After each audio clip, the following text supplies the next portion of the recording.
Let's get started. The first one is personal development.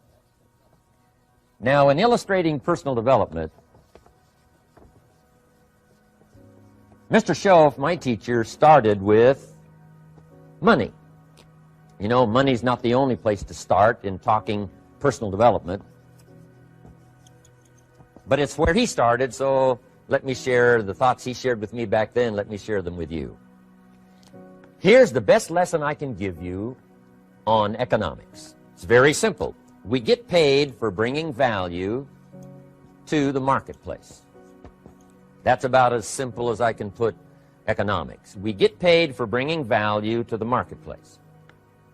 Now, it takes time to bring value to the marketplace. However, we do not get paid for time, so we cross that out. Mistakenly, the man says, I'm making about $20 for an hour. Not true. If that was true, you could just stay home, right, and have him send your money. So that's not true. We don't get paid for time. We get paid for value brought to the marketplace. Now, since that's true, here's one of the key questions of my talk to you today. Is it possible to become twice as valuable to the marketplace and make twice as much money in the same time? Is that possible? The answer is yes. Could you become 3 times as valuable as you might be right now to the marketplace and make 3 times as much money in the same time? And the answer is yes. 5 times, 10 times? Of course. America is unique. It's a ladder to climb. It starts down here, let's say, at $5 an hour, and it keeps going up. Top income last year, $80 million. The guy who runs Coca-Cola. Now, that's a heck of a ladder. That's why everybody wants to come here, right? The boat people are not headed for Vietnam. People haven't plotted and schemed for 50 years saying if I could just get to Poland, everything would be okay. Not true. Everybody wants to come to America. And the reason is because we've got the best wind ever blowing in our favor. We've got the best economic opportunity anybody's had in 6,500 years. And all you have to do is understand it and take advantage of it. Now, there's some key questions to ask here. Why would the marketplace pay someone only $5 an hour? Very simple answer. They're not very valuable to the marketplace. Now, we must underline to the marketplace. This person might be a very valuable brother, yes. Member of the family, valuable, yes. Valuable member of the church, of course. Valuable citizen of the country, yes. Valuable in the sight of God, no doubt. We're all of equal value in the sight of God. But if you're not very valuable to the marketplace, you don't get much money. You say, well, it shouldn't be that way. Well, then you got to start your own country. You know, this one's been in process for 200 years, and this is the best we've been able to come up with so far. But here's the key. You don't have to stay here. Now, there was a big debate in Congress last year that this $5 was not enough, should be 6, should be 6, should be 6. But we don't need legislation. 6 is already on this ladder. The next step up. You know, if you work for McDonald's, they'll pay you $5 an hour to take out the trash. If you whistle while you take out the trash, they'll pay you $6 an hour.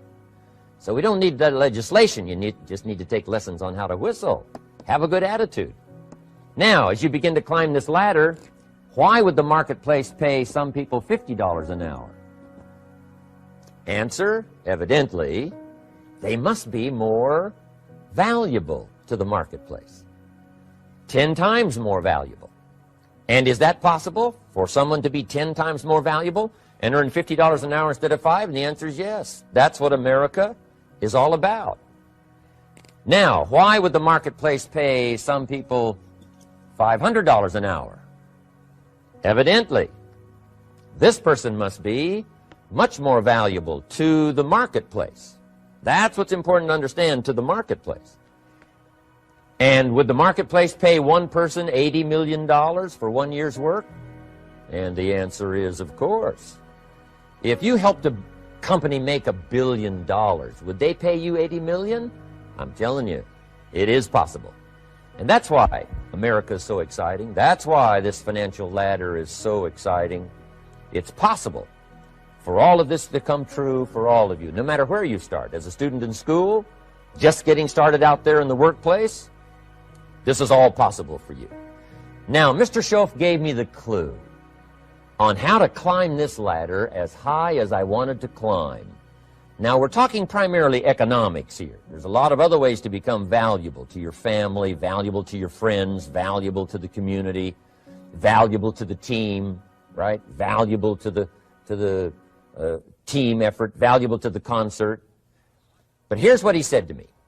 In climbing this ladder economically, all you have to do is work harder on yourself than you do on your job. Once I heard that, it made sense to me. I kept hoping that everything else would change around me, found out that if I went to work on myself, worked on my skills, worked on my language, if I became better than I was each year, if I grew in skills and language and vocabulary and competence, then I would become attractive to the marketplace. Not very long ago, a company called me and said, Mr. Rohn, we're expanding internationally. We'd like to have a bit of your expertise to help us. Would you give us a bit of your time? We'll add some millions to your fortune. And I said, okay. And I thought later, isn't that interesting they would call me? Then my second thought was, of course they'd call me. Who else would they call? I can get the job done. Now, what a contrast for me, farm boy from Idaho, raised in obscurity, parents of modest means, broke when I was 25. How come I would get a telephone call and someone offer me a lot of money to help them in expanding around the world? Simple answer, evidently. Something happened to me between age 25 and where I am today. And I can tell you where it all started. From my teacher, Mr. Schoaf, who said to me, we don't have to change what's going on out there. That's the wind that's blowing. All we have to do is change what's going on in here. And now there's several ways to do that on personal development. And let me give you those ways. Here's the first one. We must learn from personal experience. Pretty simple. Learn from what happens to you. Take a look back over the last few months. Did you make some mistakes? How could you correct those for the future? Take a look back over the last year. Have you done it right or done it wrong? Let's correct it for the next year. Learn from your personal experience. Mr. Schoaf asked me when I first met him, he said, Mr. Rohn, how are you doing? You've been out there now 6 years. And I said, I'm not doing very well. He said, I suggest you not do that anymore. What a simple, swift analysis to my situation. He said, if you keep doing it, the next 6 years will be like the last 6. You don't want that to happen. Let's make the changes. So learn from your personal experience. Now here's number 2, why I came to share this video experience with you today. And that, I call it OPE, other people's experiences. That's me, other people. That's your teacher, other people. That's your friends and colleagues, other people. The people you meet that can pass along to you their experiences, what's happened to them, the mistakes they made, how they corrected them, how they changed their health and changed their bank account and changed their income and changed their future. That's it, other people. Now, there's 2 kinds of people to learn from. One is failures. It's too bad failures don't give seminars, right? That would be valuable. Bring your notebook, have them tell you how they lost it all and threw it all away, threw their health away and threw their friendships away and things didn't work out well. That would be valuable. But now then we must also learn from positive, people that have done well. They've got the health, and so we ask them, how did you become so healthy? They've got the skills, so we ask them, how did you become this skillful? They've got the income, so we ask them, how did you get here in such a short period of time? So now here's what's important in personal development. In learning from other people, we learn, number 1, by observation. We learn what we see. We watch people that are successful in what they do. In sports, we watch their disciplines. In business, we watch their disciplines. By observation, what we can see. The reason I created this video is something that you could see someone's experiences translated for you. Second, we learn by what we hear. I've got some of my lectures on cassette tapes, so you know you can take them with you wherever you go and learn by listening. Turn your car into a mobile classroom and listen. And then listen to the sermon on Sunday morning. Listen to the lectures. Listen to the teacher. Listen to someone who's got something good to say. And then number 3 is vitally important on personal development, and that is read all the books you can possibly read in your lifetime. Mr. Schoaf got me started on my library. I've got one of the better libraries. Haven't read everything in it, but I feel smarter just walking in it. My library. At least I was smart enough to buy it. Now I got to be smart enough to read it. And then, of course, I got to be smart enough to decide what's valuable and then do it. But this one is very important. Become a good reader. Some books that helped change my life. Mr. Schoaf recommended, of course, the Bible. And my parents made sure I was a pretty good scholar by the time I was 18. That's been so beneficial for me, drawing from those illustrations, reading about those stories, people who made it and people who didn't make it, and what the difference was. And then other books that helped to really change my life. One called Think and Grow Rich by Napoleon Hill. And then a book that helped me become financially independent by the time I was 31. And that book is called The Richest Man in Babylon by George Clason. And I'm going to share a little bit of that book with you when I get to financial independence today, our 3rd subject. But I started reading the books, attending the classes, making sure that I got in front of people that had something good to say. And then I started keeping a journal. One of the major things my teacher taught me was to keep a journal. He said, don't trust your memory. If you hear something good, just make a little note and write it down. Now, at first I took, notes on pieces of paper and torn off corners and backs of old envelopes. And it didn't serve me well, thrown in a drawer. Then I learned to keep a journal, a bound copy of all my notes. So I would suggest you do the same. Things that impress you, a poem that impresses you. When you attend a class, some of the ideas that impressed you, jot them down. You read something in a magazine, right? Some ideas. Take those out, put them in your journal. Keep a good journal the rest of your life. This will serve you well. My journals make up a significant portion of my own library. And if you saw my library and saw my journals, I tell you what you'd have to say. This is the library, and these are the journals of a very serious student. No wonder Mr. Rohn is invited to lecture and speak on his experiences around the world. So I want the same thing to happen to you. Value captured that you can resort to later, go back over it and review it, and let it become valuable to you. So that's my first subject, personal development. Work harder on yourself than you do on your job. Develop the skills. Learn the lessons. Take the classes. Absorb all that is being taught to you these days. And then later on, of course, you can sort it out, what's valuable to you and how to refine it for your business and for your life and for your future. But the main thing is to get it and start this process of personal change, personal development.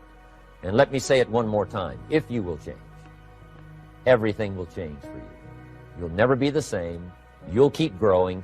As you look back on a few months, look back on a few years, you won't believe the progress you can make. Economically, your relationship with your family, your friends, and whether you're in sports or economics or whatever, I'm telling you, that whole process of committing yourself for personal change, personal value, can really make your life unique and worthwhile. Now let's cover the 2nd subject, on setting goals. Mr. Schoaf gave me some tips on setting goals that changed my life forever. And I want to share those with you.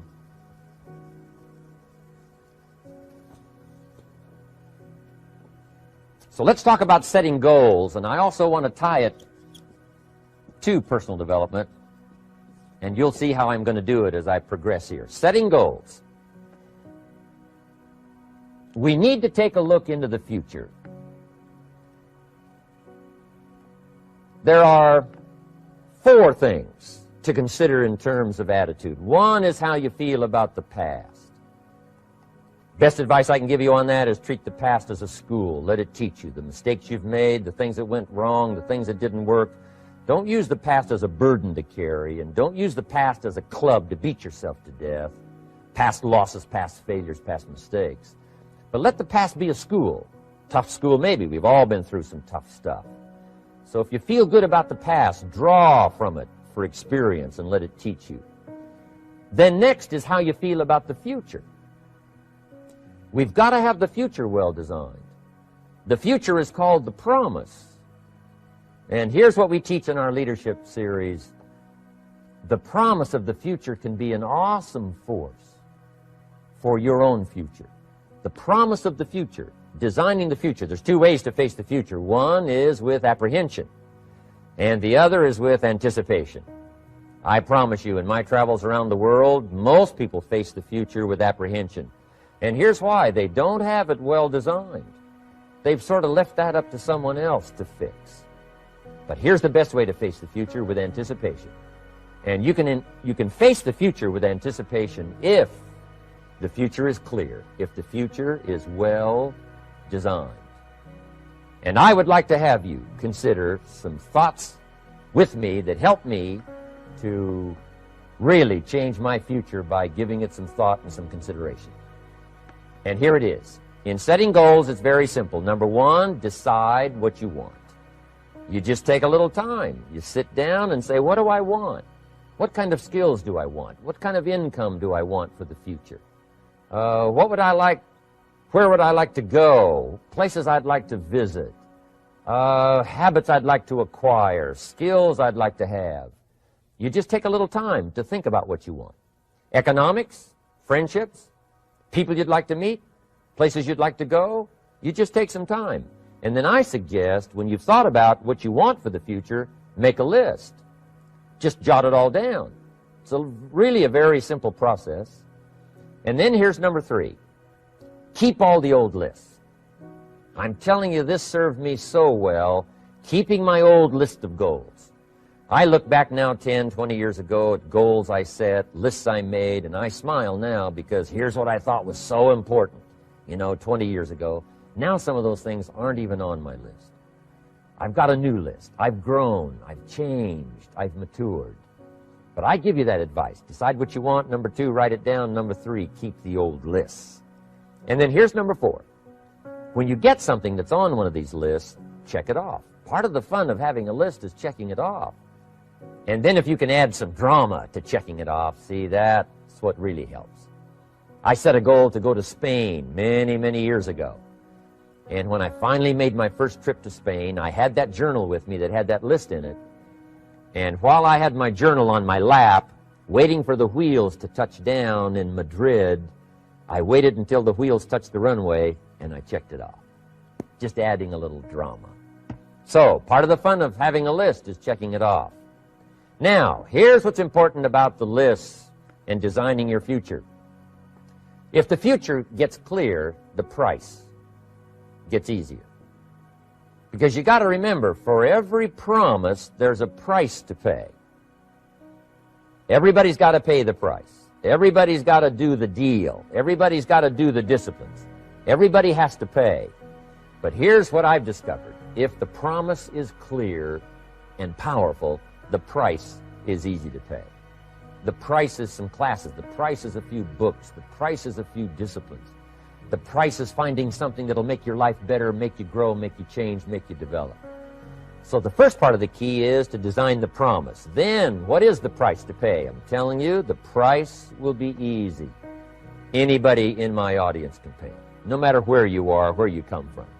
Color doesn't matter, religion doesn't matter, where you grew up doesn't matter, circumstances don't matter. I'm telling you, if you'll make the promise of the future clear for yourself, the things you want, the places you want to go, the things you want to have, the person you want to become, the skills you want, the homes you want, the future you want, the friends you want, all of the values of life that you could possibly want. If you'll make that clear, make those lists, and be serious about it, I promise you it's an easy price to pay. Anybody can pay it. And the best advice I can give you is, if I can do it, you can do it. Farm boy from Idaho, raised in obscurity. I changed my life, turned it upside down, turned it all around, found economics, found future, found promise, and if I can do it, you can do it. So, start setting your goals and see if you can't get a better excitement going for the things you want to accomplish for the future. Now here's my third subject, and that's called financial independence. Oh, by the way, before I get to financial independence, let me cover one more point. One of the major reasons for setting goals is for what they make of you in achieving them. My teacher advised me when I first got started at age 25, he said, Jim, why don't you set a goal to become a millionaire? He said, it's got a nice ring to it. you know, enough zeros to impress your accountant. And he said, I'm here to help you. You're only 25 years old. You've been to 1 year of college. You've got a beautiful family, every reason to do it.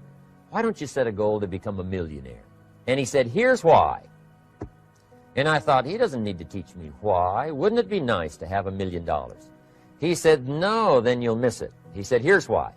For what it will make of you to achieve it. I'm telling you, that statement changed my life. Set the kind of goals that will make something of you to achieve them.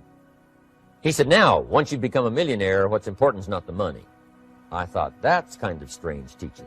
He said, honest, it isn't important. He said, you could just give the money away. Now, I did better than that. I lost it all. By the time I was 31, I was a millionaire. By the time I was 33, I was broke. And I'll tell you a little bit about that story later.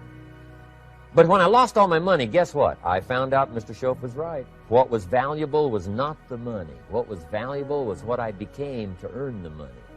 The skills I had, the knowledge I had about the marketplace, the values that I had going for me. They were more valuable than the money. And here's an important statement to remember. It's not what you get that makes you valuable. It's what you become. So part of the key here is to set the kind of goals that will make something of you. Don't set them too low so that you don't have to grow and you don't have to read and you don't have to try and you don't have to stretch. Don't set them too low. And then don't sell out.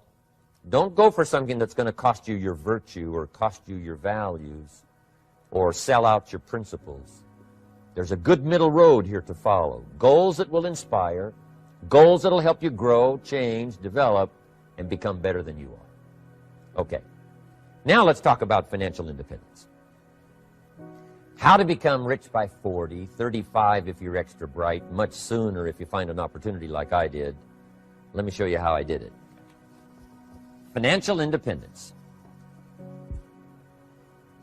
First of all, I like the phrase financial independence. Some people are a little bit concerned about using the word becoming rich or becoming wealthy, and I can understand that. I struggled a little bit with this. Is it okay to go for becoming rich, go for becoming wealthy? And maybe that's a bit too strong a word or strong a term. So here's what I've come up with that I think is comfortable for me, and that is how to become financially independent. I think it's every person's heritage here, especially in America, to become financially independent. Now, let me give you my definition of financial independence. Financial independence is the ability to live from the income of your own personal resources. Financial independence. Now, it depends on how you want to live. If you need $2,000, $3,000 a month, if you need $4,000 or $5,000 a month, if you need $10,000 a month, some people may need, $100,000 a month. But whatever you would need to live, and you could earn that living from the income of your own personal resources, that's what I call financial freedom, financial independence. And let me show you how to acquire it. If you start at age 15, between ages 15 and 35 is 20 years. And in my personal opinion, based on my own studies and my own experience, 20 years, in my opinion, is enough time to become financially independent. If you're not, you don't live in the wrong country. Probably what's happened is you have the wrong plan.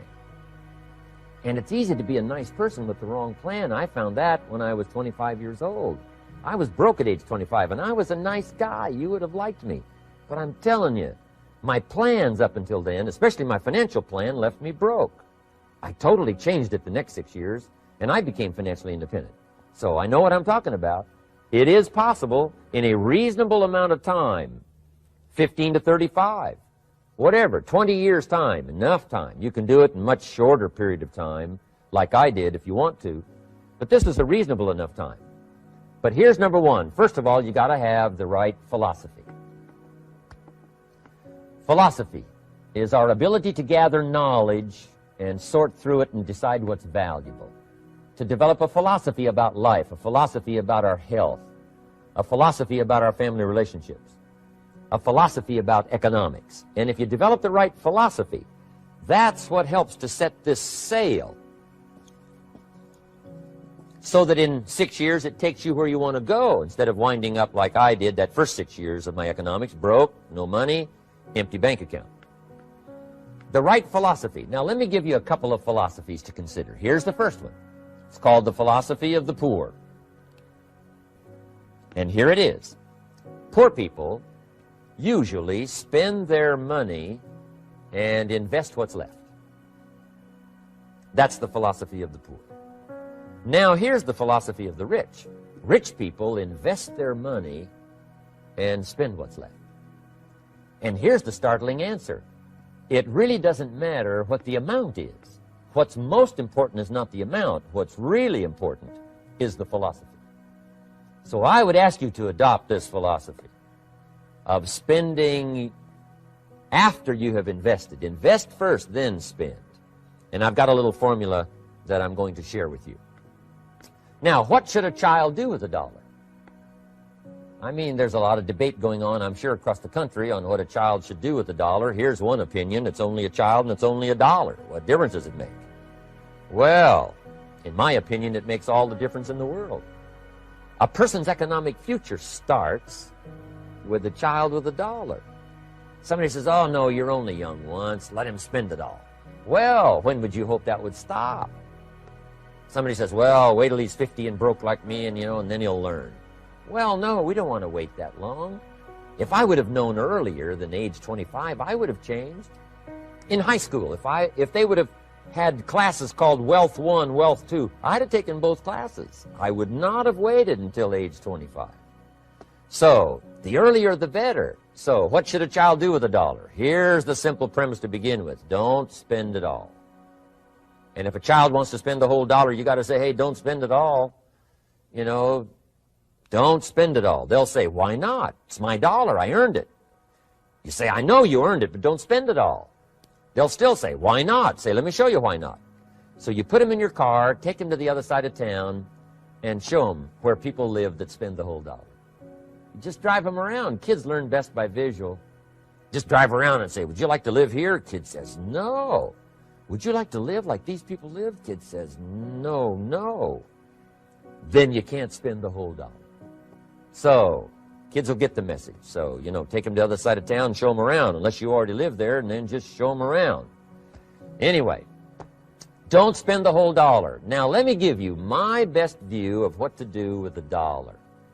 And I promise you, if you started at age 15, now if you're over 15, right, you've still got plenty of time. You still got 20 years. If you're 30, you still got 20 years. I mean, you still got plenty of time to start what I'm about to share with you. What to do with a dollar. Here's my first bit of advice. Never spend more than 70 cents. Never spend more than 70 cents. Now, you got to pick some number, and the number you pick is going to be determined by your philosophy. It's going to be determined by what you've been taught or your experience teaching yourself. When I first met my teacher, Mr. Schoaf, I was at about 110% of each dollar. I'm down at budget finance, hawking my furniture and my car one more time. And then I learned a whole better formula for financial independence. Number one, don't spend more than 70 cents. Now, kids say to me, well, okay, what do I do with the other 30 cents? And here's what I teach them. 10 cents for charity. Charity or church, or helping people that can't help themselves. 10 cents to support worthy projects. Projects that you feel good about. 10 cents out of every dollar. It's called being generous with part of what you've taken out of society. Now, in my opinion, nothing teaches us character better than generosity. No class, no teacher, no book teaches character better than generosity. And the best time to start is when the amounts are small. And I know if kids learn these lessons well, they'll give a dime out of a dollar, help people that can't help themselves, support worthy projects. Or if you belong to a church, they teach tithe, piece of. That's very important. Now, because when the amounts get larger, sometimes it's a little more difficult. Giving 100,000 out of a million, someone says, oh, if I had a million, I'd give 100,000. I'm not sure. That's a lot of money. So the time to start is when the amounts are small. 10 cents out of the dollar. Okay, next 10 cents I call active capital. Active capital means do something to make a profit. Active capital. Set aside a portion of your income. Wages are okay, but I'm telling you, wages will make you a living. Profits will make you a fortune. So set aside part of your income as capital, called active capital. Any kind of project you can possibly think of, you can possibly come up with. I'm going to write a new book, I think, for kids. I think the title is going to be, Of Course Kids Should Pay Taxes. It's kind of an interesting title. In California, kids do pay taxes. When a child walks into 7-Eleven, buys something that costs $1, the proprietor says, give me 7 more pennies. And the child says, hey, what's these 7 pennies for? And the proprietor says, that's the taxes. Kid says, well, hey, I'm only 8 years old. Proprietor says, congratulations, you're my youngest taxpayer. Give me the money. So in California, where I live, kids do pay taxes. Big question is, should they? And my book will answer that question. Of course, kids should pay taxes. Nothing is for free. If you want to ride your bicycle on the sidewalk instead of in the mud, you got to pay the 7 pennies. Nothing is free, so we all have to pay. So, 10 cents out of your living, out of the money you earn, set aside for capital. Capital to try your best to show a profit. And in my book, it's going to be all kinds of ways kids can make money, right? 2 bicycles, one to ride and one to rent. I mean, you know, it doesn't take long to figure out some enterprise that'll start making a profit. Then you must jot this down if you're taking notes. Profits are better than wages. 1, you can't usually start wages until you're about 16, 15, 16, but you can make a profit long before you're eligible to start earning wages. And then there's no limit to profits, and they can double and triple and quadruple. You know, there's no limit. It's incredible how fast profits can grow. So profits are better than wages. Wages make you a living. Profits make you a fortune. Now, the third 10 cents is vitally important. I call it passive capital. Capital you let somebody else use. A financial institution, stocks and bonds, mutual funds, whatever. Let someone else use it. You furnish the money. They use it to make a profit, but they pay you for the use of it, called interest. And here's one of the things that'll make you financially independent fairly quickly, and